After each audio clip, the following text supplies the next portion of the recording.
Hi guys! Welcome to my YouTube channel. So for today's video, ituturo ko sa inyo kung paano nga ba mag-create ng pin sa Messenger. So, let's do it. So, ang first step, pumunta lang tayo ng Messenger. And then makikita natin yung 3 lines dito sa lower right side. So, pindutin natin yan. And then punta tayo ng settings. So, ayan. And then scroll down. So, dito, pindutin lang natin yung privacy and safety. So, ayan. And dito, pindutin lang natin yung end-to-end encrypted chats. And then, pindutin naman natin yung message storage. So, ayan. At dito, pindutin natin tong turn on secure storage.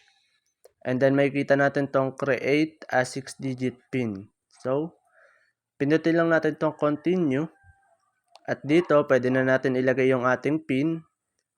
Yung ating magiging PIN. So, ayan, dito, i-confirm lang natin.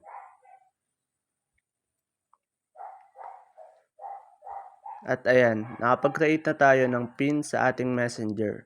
So, ganun lang naman kadali mag-create ng PIN sa Messenger. So, ayun lang.